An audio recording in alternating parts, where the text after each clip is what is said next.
Hey, so Nine Kings is back with an update, and so am I, because I was actually waiting for new factions to drop or any upgrades, because this game is still not 1.0. The endless mode still doesn't work. There's things, that you kind of still hope for, but I mean, this game is still actually pretty amazing for what it is at the moment. It's a lot of fun. You can play it endlessly. I mean, not like literally endlessly, cause the okay, I got caught in my own. But yeah, anyhow, I guess we'll just like dive right into it and we'll see what's new.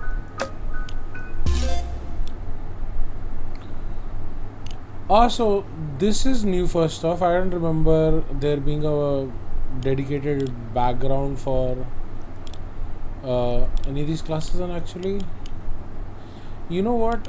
Although it's not much, I mean, I know it's an indie game and there's no actual storytelling. I mean, maybe there's background storytelling, but there's no like text or like actual explanations for who these people are. But um, I was kinda sort of fascinated with what the premise is, and this kind of lines up with what I was thinking.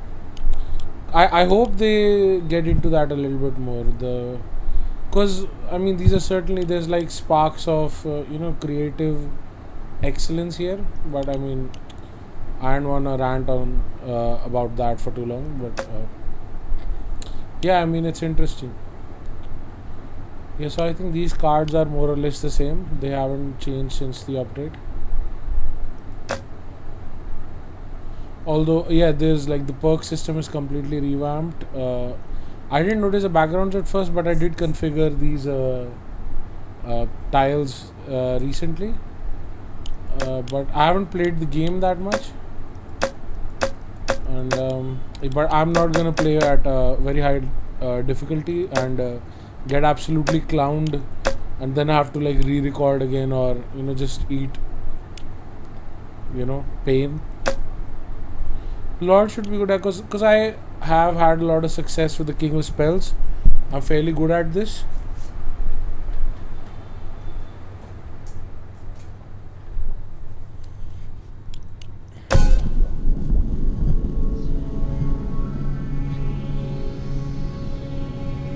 I feel like there's a bit of visual upgrade to most of these things, but you know what? I kind of miss the earlier font because it was kind of like zigzaggy, sort of pixelated, and it just kind of went great with the the stylus sprites that they've made. But I don't want to yap about that for too long.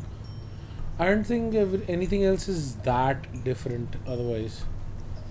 So yeah. Anyways, oh nice.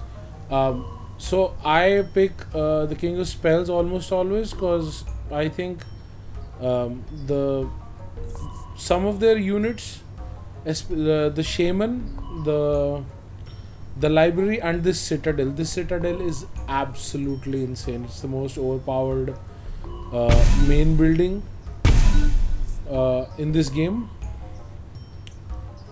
Oh, I guess we'll place the units in the cross section. That didn't take too long. Also, it is. I am. This is primarily set in like 4x speed.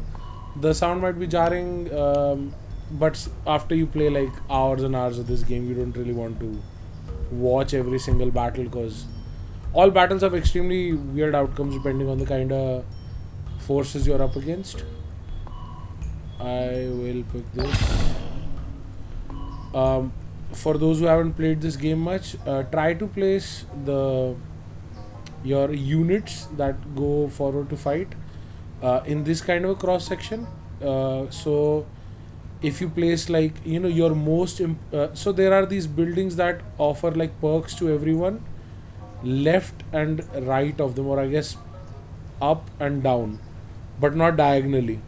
So if you place that upgrade building here and then rest of the upgrade buildings, say you place them here and here, it will allow most of these units to get 2 or 3 upgrades per turn. So Yeah, units like so, and the upgrading buildings. Of course, we had to place it here. I placed this as further back as possible, so it takes them, the enemies, a longer walk to this place rather than placing it over here or here. Anyhow.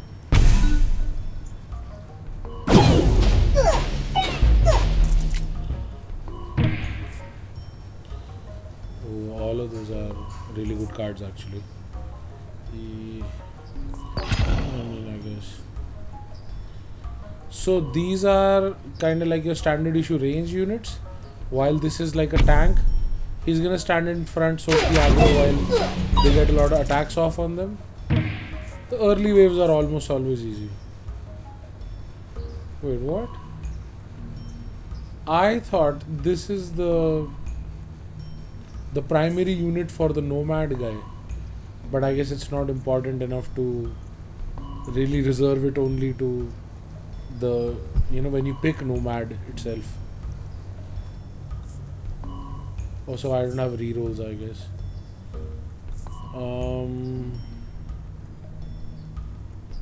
This won't really work for me. I guess I'll pick a perk. Increase the damaging range of area by... Nah.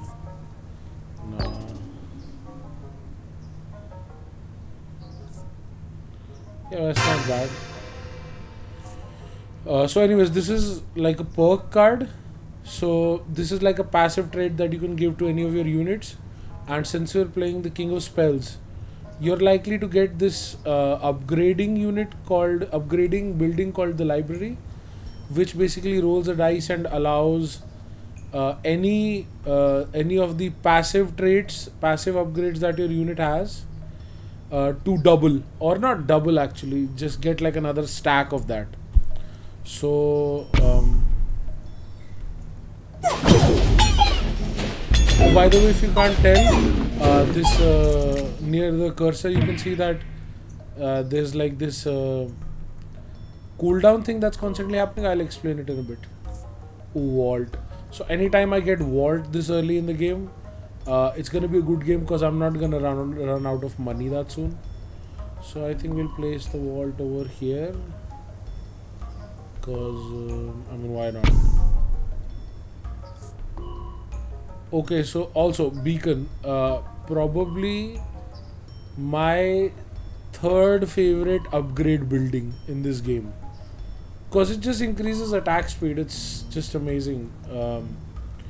It kind of turns your units into these, especially after the shaman upgrades them, it just turns them into monsters. Also these numbers, these are how much damage that unit or that building did to the enemies.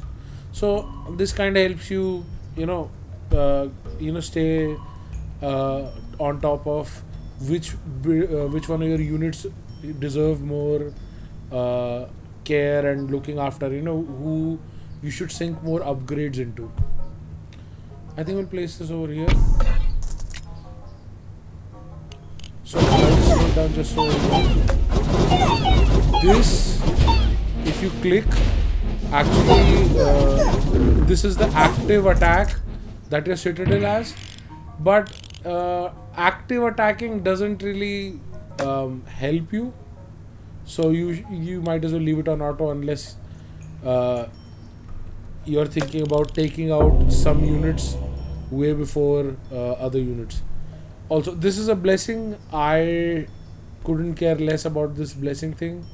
It's kind of annoying. It's a meaningless benefit most of the time, and it's just not worth paying attention to. I don't really care about it that much. Okay, interesting. So this is one of my favorite passive bonuses. Damn, I should just get a library already. I don't know why I haven't got one yet.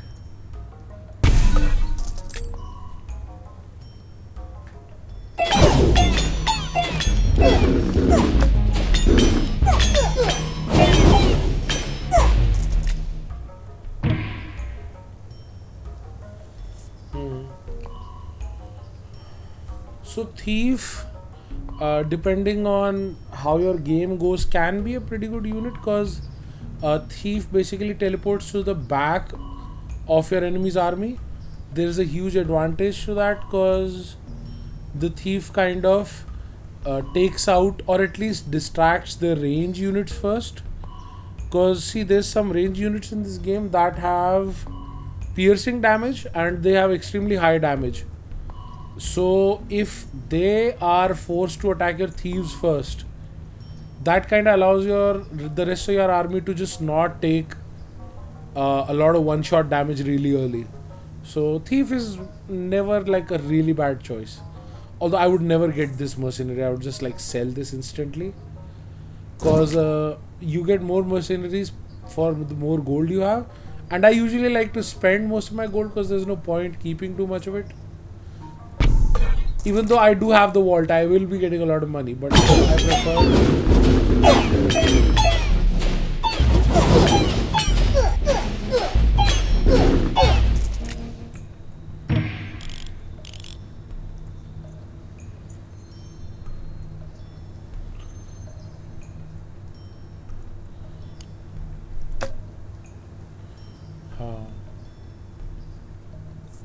King of Progress. I always forget if I like the King of Progress or not. I think not, because I think he does have one or two good things, but I don't like most of his units. King of Nature gives you increased HP over a longer period of time, and he also has this thing that ensnares units to the ground, so which is good for, when those tanks that have like really high HP and they just take like too long to kill. So this is what that guy's for. But I think I still need the King of Progress to level up some of my units. Cause see, if you're lucky, if I am lucky, I guess, you can get this unit called not unit. It's a building called the Shrine, which kind of doesn't belong to any faction. I think there's like a brand new faction.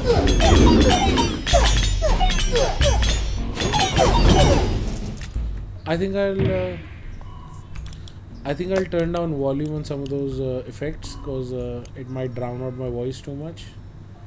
Which that might be about right. Yeah. Anyways, by the way, if you throw your cards into this well, you sell them, and you'd want to do that sometimes because especially when the shop is about to approach. So, thief. Yeah, I guess I'll upgrade the thief. And I think I'll sell the Spire card.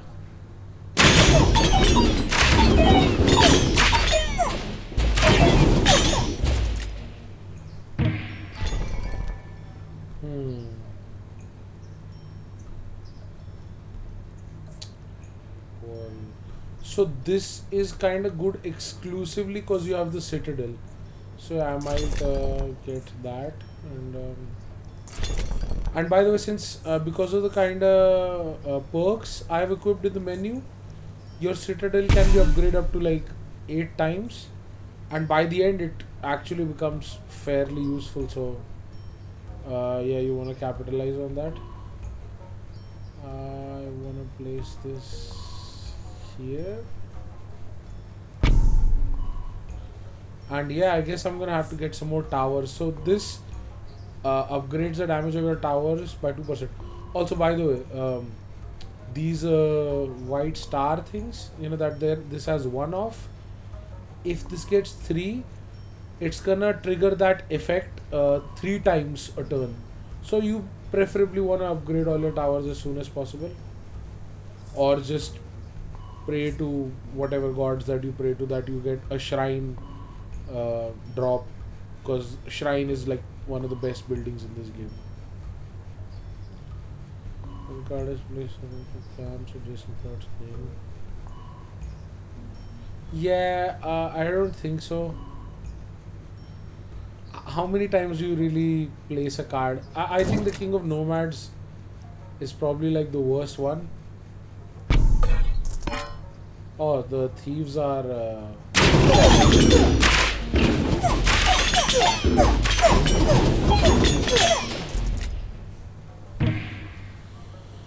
these goofier sound effects are still a bit loud. Right.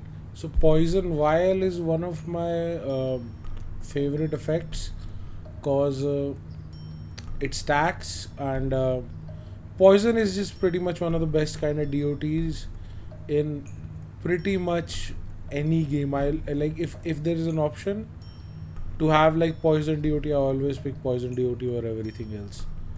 Um, that and chain lightning, cause I mean like I'm just I'm all for that damage proliferation thing. So yeah, thieves are turns out like extremely useful.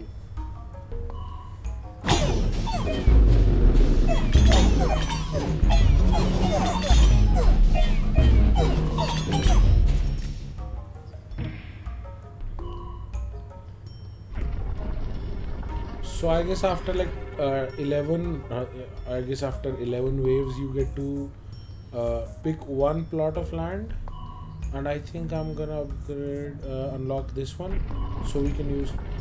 So finally, we have the library, and this is gonna kind of, this is kind of definitively change and improve like our prospects for winning. I wish I'd gotten like it a little earlier, but I mean now if I get Shrine, this is just gonna be a complete game changer. Yeah, another. I'll sell the.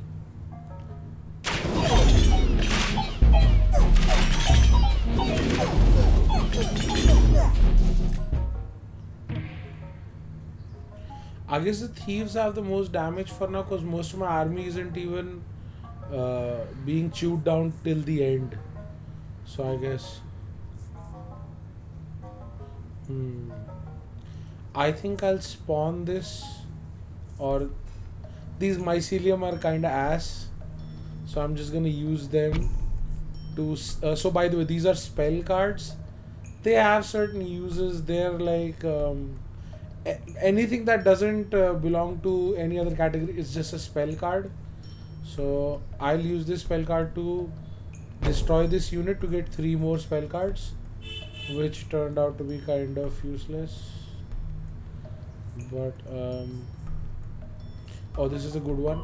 This basically adds more recruits to this. Oh, by the way, so every army, when you mouse over it, you're gonna be able to see that it has a certain number, as you can see at the top right corner. This is 27. If I had a farm, which is a building that the King of Nomad has, the farm can add recruits to every adjacent army every game. I usually put the farm in the middle because farm is extremely overpowered. It just kind of slowly but surely really strengthens your main armies a lot. But yeah, anyhow, shield to the tanks. So this is a elf archer.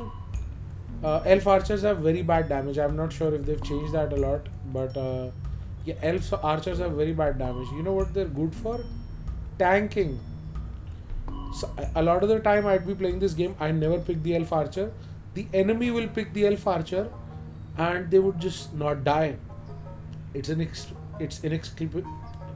It's inexplicable. I'm sorry, I fumbled for a little bit. Yeah, it doesn't make sense, and I'm gonna use them the way this game did not intend for me to do. So also they attack very slowly. See, they don't attack at all. I don't know what they're doing.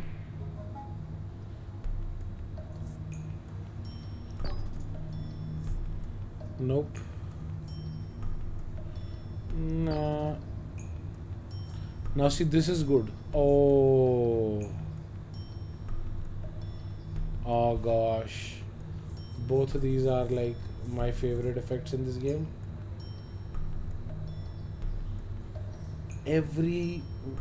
Oh shit. This is very perplexing to me, but I guess this is amazing. Oh, upgrade. By far the worst tower in this game because I don't really keep cash. Sorry, my friend.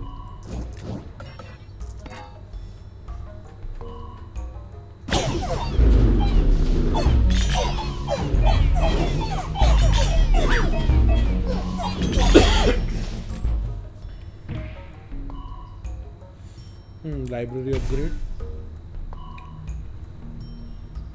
So the library has not done its job at all so far.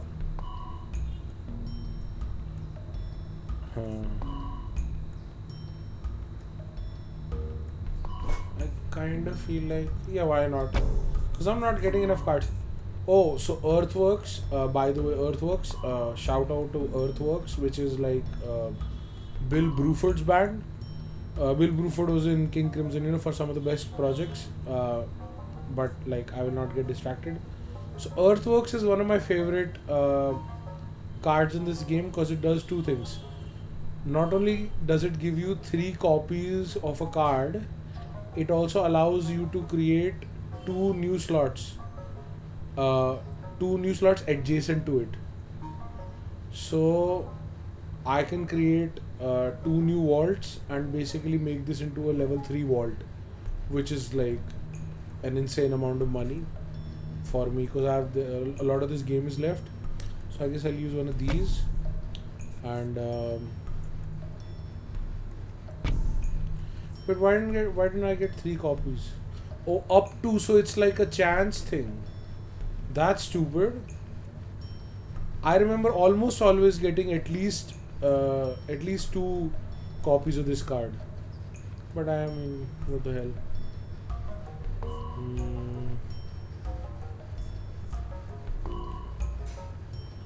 Yeah, I shouldn't really waste it right now. Sell this. Also sell this. I hate the healing tower thing.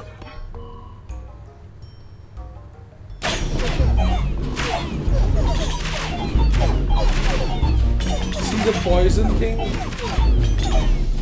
poison thing gives dividends. Every time they attack one of my units, they get poisoned. It's just so insane. But I don't nearly have enough units. But I guess this game is this is not a very difficult run, to be honest. So it's a cursed RNG for like the kind of benefits I'm getting, kind of. But also, I mean, the enemies are not that overpowered also, so I guess.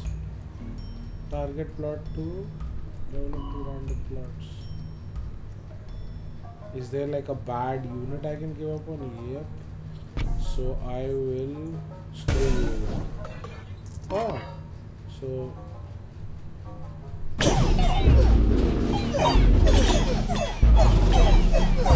that was. Let them finish. So that was nice. I wish I could do that again. Oh wait, this is the multicolored thing. They have a faction for it now, damn. So this is the faction that gives you the shrine card. The shrine card is pretty amazing actually.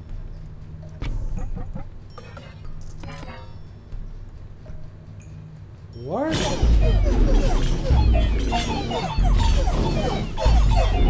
Yo, what the fuck? It's changing colors and stuff. Did I just fight the LGTV community or something? Destroy target plot forever. Triggers a Royal Council event. I don't really respect Royal Council events that much, right? So levels up all diagonal plots. That's stupid. I hinge my entire gameplay style on adjacent upgrades, not. Oh damn, these cards are glowing and stuff. They look pretty nice. Damn, aesthetics and shit. Right, but we don't have. Yeah, I don't want to waste these right now. And I don't know which plot I want to completely destroy. I'm a huge pussy about destroying plots. About occupying plots, sorry. So destroying a plot sounds like madness to me. Maybe I'll destroy a plot over here or something. Like a plot that's not gonna receive any upgrades from the adjacent ones where there's no units, perhaps. So, oh wait, I have to do something.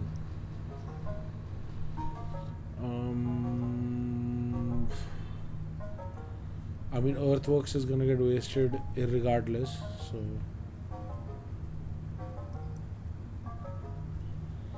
I better get at least the same amount back. Yep, that's exactly what I got.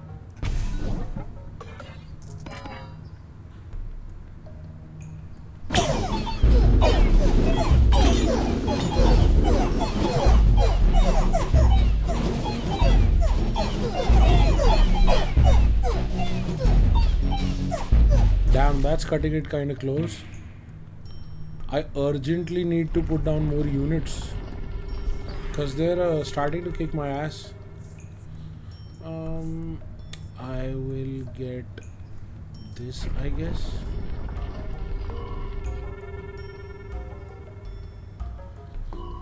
So I'm still not getting any like unit cards, which is kind of insane.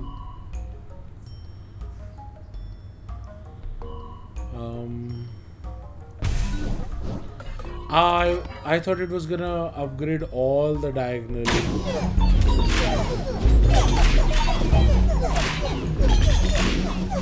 Oh wait, the thief also got upgraded. I mean, that's something.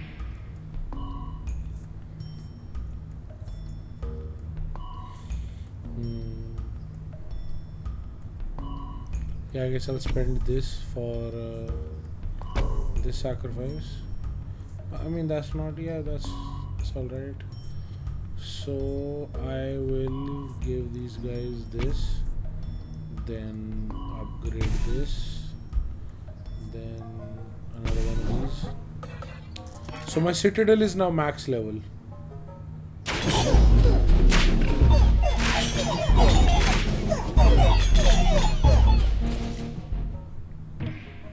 My citadel still got nothing on the thieves right now.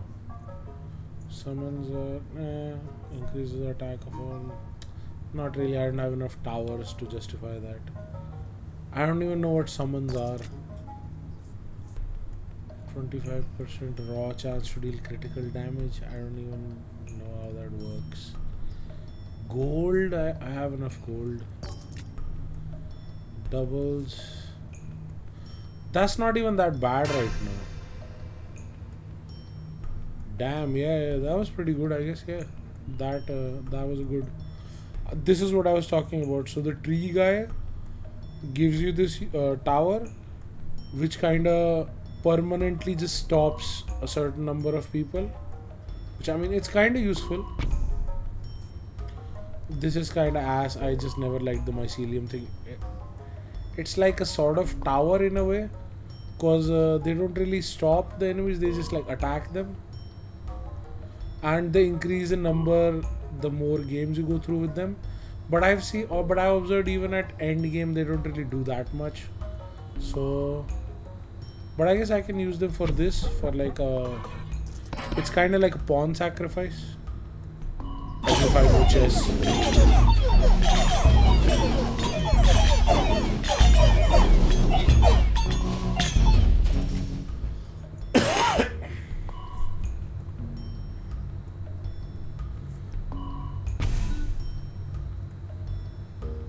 Oh, nice. So now they get more gold for every kill they get, I mean, which is nice. You see,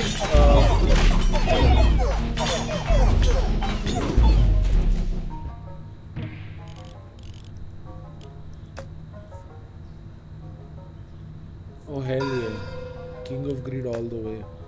I mean, compared to the King of Nomads, hell yeah. Permanently. That just doesn't feel good. I didn't need to mycelium.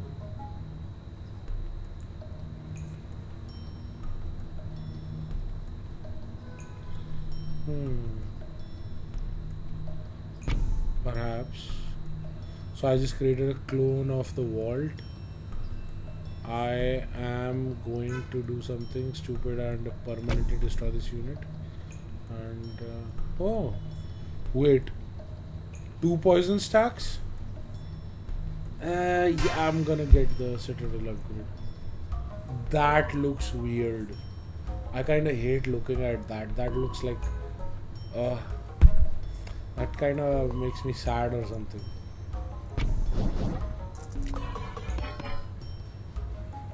They have 13 stars in poison damage.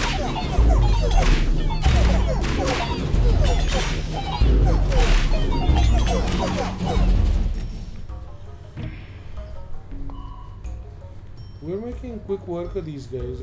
I think I should place the vault somewhere. Somewhere it don't get wasted.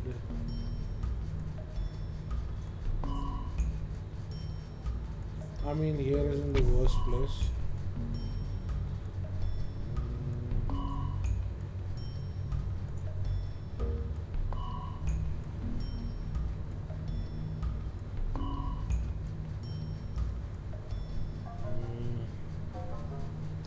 I don't get it.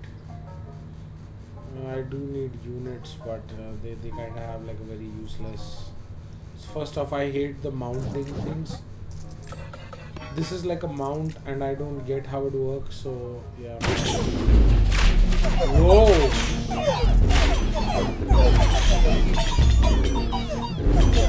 Some penetrating range attack thing got my whole army really good. Okay, so what the hell?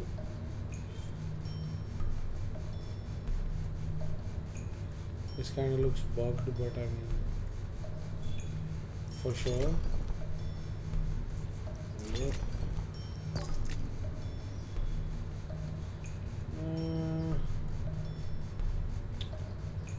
Why not?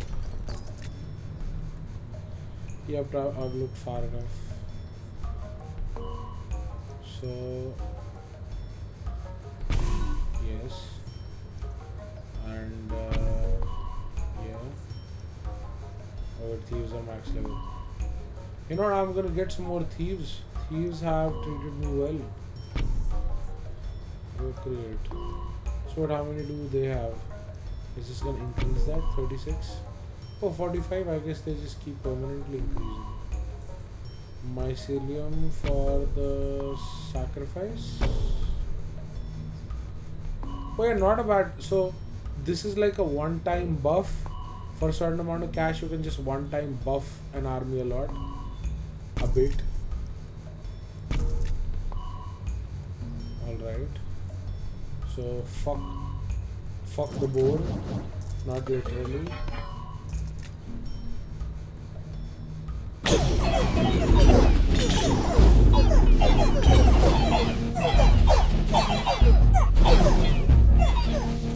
I just got reminded why I like this game so much. So I can be super logged into this game, but it doesn't kind of exhaust me, and it's like both short-term pleasure and long-term gratification, because you are planning and plotting like long-term.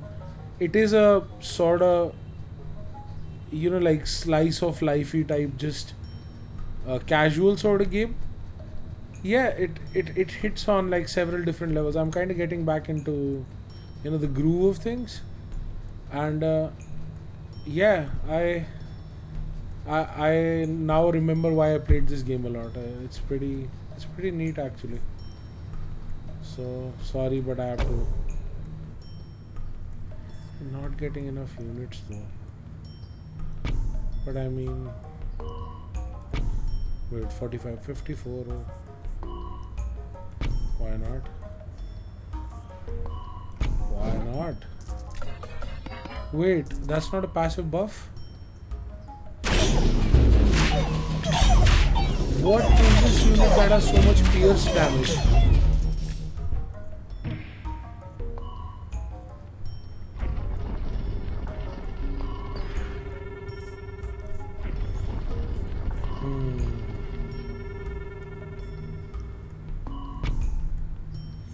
You know what, I'll raise a bunch of elves just to sell them later.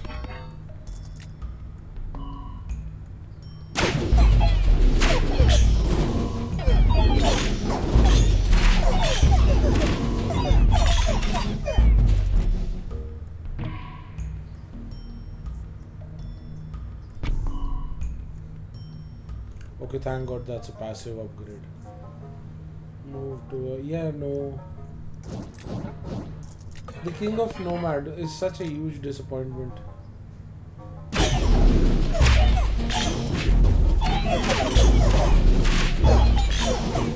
From so far, what I've observed is he has bad units, bad main tower. I don't even know what his speciality is, and all his spell cards also suck. I don't get the point of this. Wait, so every poison effect is now applied twice.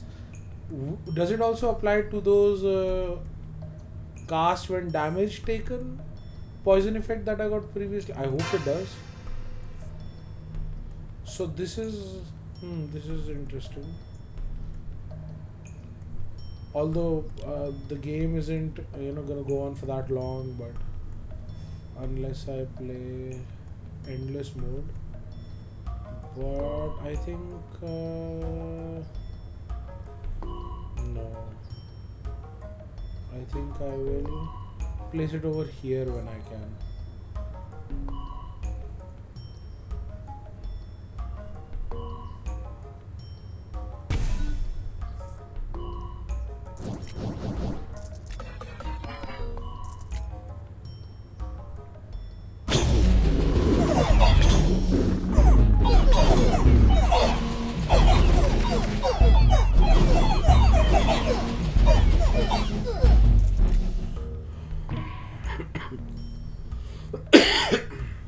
You know what, not just this game, but basically every single game should have this one. Oh damn, that's a cursed number. Every single game should have this ability where you can spend a huge amount of money and it is like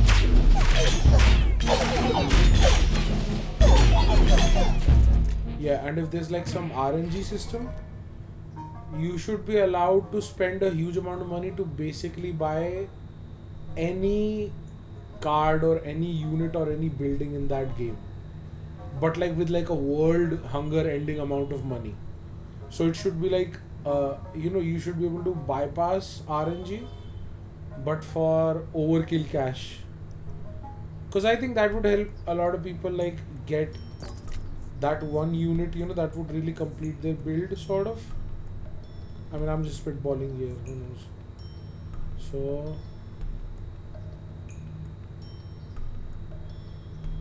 I mean, maybe I'll send some love their way.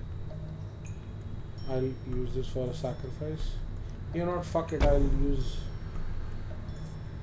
fuck. Yes. And yes. Who needs yep. That's such a good sound, The sound of progress.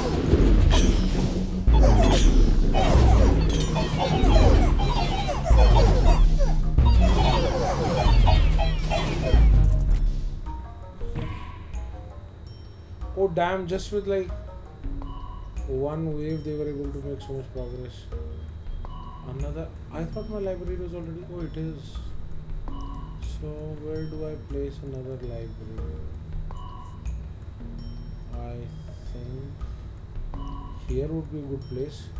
Here would be a really good place. But before the boss level you're supposed to spend all your cards, so I don't think I will have the luxury to save this for a rainy day or whatever. So I'm afraid I will have to place it somewhere like here. Why not? So yeah, warlocks near the forest, because tanks need health.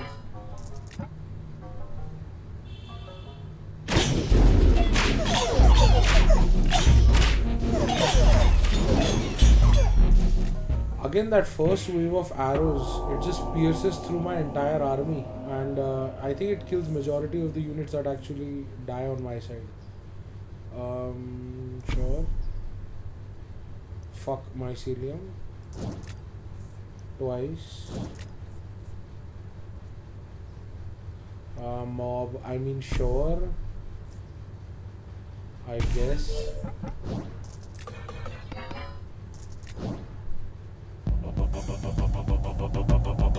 Actually,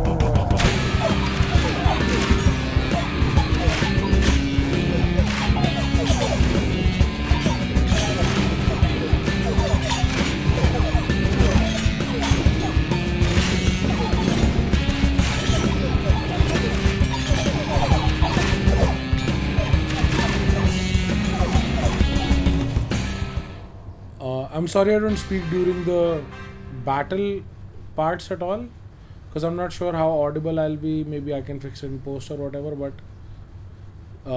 I know that was just a 2D sprite of a boss, but that I for some reason that was kind of hype to me. I mean, I don't know. Maybe I'm just like a huge simp for this game. And with that, actually, I think I'll wrap up at least this video. And I'll cover like an indie game every day. Maybe I'll cover the same game on alternative days, or I'll cover like a brand new game depending on if people like it, if people want to be exposed to good new indie games. Yeah, subscribe and stuff, because this is kind of all I want to cover. Although I've only covered like multiplayer games, multiplayer FPS games so far, but I'd really like to just give attention to indie games that, even if they have been successful, I feel they deserve to be appreciated and understood to way many more people. My whole idea is that I feel like if you have to play like a game that looks extremely unfamiliar format wise to you, you're gonna have a bit of a feeling of hesitation getting into it at all. So I'm gonna also try to like ease you into it. So if you feel that is the kind of thing that you also need, please like comment and tell me what I should do going on in my videos and so on and so forth. Also, I know how not so well put together every single thing about my commentary style, blah blah, even my audio quality and all that. I'll fix everything.